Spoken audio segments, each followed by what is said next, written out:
Hi, I'm Mayor Tim Lowry, and welcome to another edition of the Mayor's Minute. My guest today is retired Mayor Tom Schneider. Today, we're going to talk about the use tax that's on the ballot on August the 4th.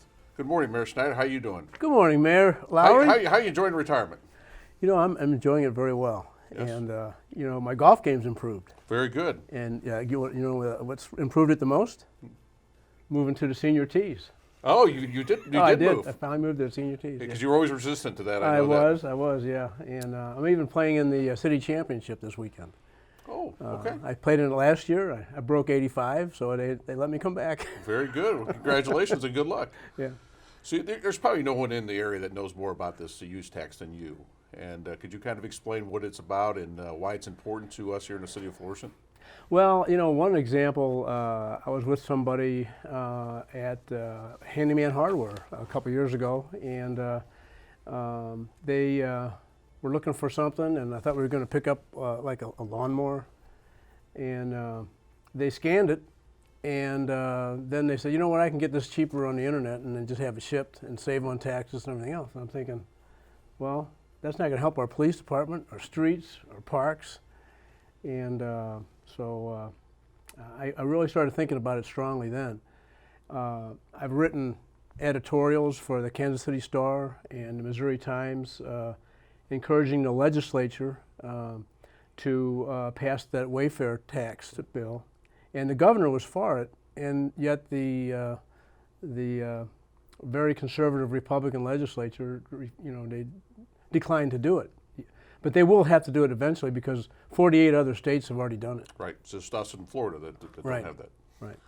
And of course, quite a disadvantage to our brick and mortar stores here in the city of Florissant too. It's, the stores are not competing on a fair playing field in Missouri. What kind of world would it be if we didn't have any of our local stores or merchants? It would be boring. Right. It would be austere. It would be kind of a meager existence, kind of like what's being in a pandemic with everything shut down. Right. But it'd be forever. Right.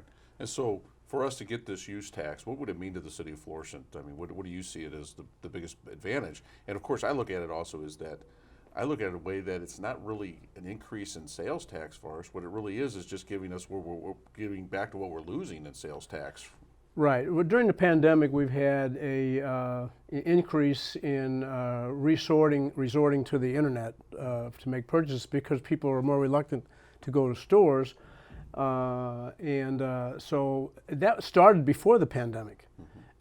We had people kind of went to the convenience of ordering things online, and like I said, the worst example is you go shopping, you find what you want at a store here in Florissant, just paying taxes and everything, and then they buy it on the internet, and then I don't think people think about the fact that cities and municipalities, all municipalities rely heavily on sales tax.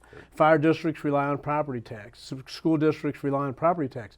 Florissant has zero property tax, and so we rely on sales tax. And we need to be able to afford we have one of the best police departments in the country, if not the world. We want to continue to afford that. We need to afford taking care of our streets. We passed Proposition S under my administration, and we actually rebuild old streets. Right. And so we have new curbs, and we want that to continue. That's sales tax. Mm-hmm. And we want our parks. We have a beautiful park system, and eventually we're going to have to start a sinking fund for a state-of-the-art aquatic center because Bangor it's okay to service now, but probably it's only got about maybe 5 to 10 years life left on it. So we want to continue to have those kind of amenities for our city, and we rely on sales tax. Right. And of course, if you buy an item and there's already tax, that item's already sales tax, there's not a double tax. I mean, we will not charge you another tax if you've been taxed. That's I think correct. A lot of people Right. believe that they're going to be double taxed on an item, and that's just not true. What we're doing is what Hazelwood has already done. About half the cities in Missouri have already done this, and this is an enabling legislation so that when Missouri gets their act together, then we'll be ready to take advantage of it right away. Because if we don't, then we're going to have to pass this then, and then there's going to be a delay in how long we're going to be able to collect this tax. Right. And of course, I think that another thing is that people don't really understand. There's a $2,000. If you spend over $2,000, that's when you begin being taxed on this. And how does that get reported to the city, or how do we know that someone's not paying that tax? I kind of looked at the bigger picture, at the broader picture, knowing that if the state of Missouri does what they need to do for us to benefit from it, we're going to have to do the same thing that Hazelwood and all the other cities did to pass this use tax. To be honest with you, the details of it are kind of confusing when you get into it, and but it's just a necessary,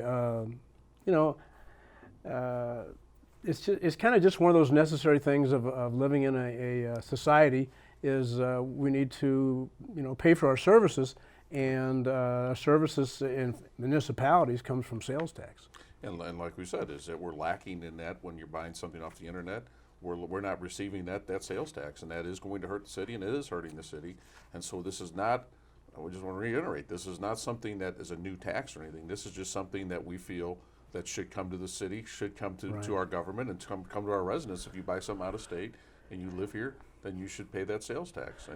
Right, and what gives me optimism is going all the way back. As a matter of fact, I have, and I've published a picture of when we broke ground for the police department. Oh gosh. And you're like a 12-year-old in the background. So, yeah. You're in that picture. Your dad's in that picture. I'm that. Mayor Egan was in.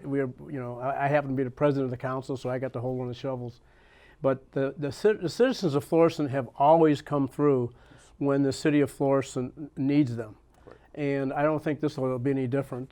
This is just something that we need to do as a community to keep Florissant the great, beautiful city that it is, going all the way back to 1980 when we passed the tax for the police. I've been involved in every time we've asked the citizens for Proposition S and for A&R, and every time we've needed the citizens to step up, they've stepped up for this city, because the people in Florissant really love this city. Oh, absolutely, and it's a beautiful city, like you said, and we want to keep it that way. We want to be able to provide all the services that we've been able to do for so many years, and this is just one way to make sure that we can continue that service. I agree.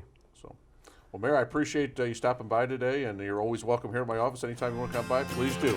All right, thank you. Thank you.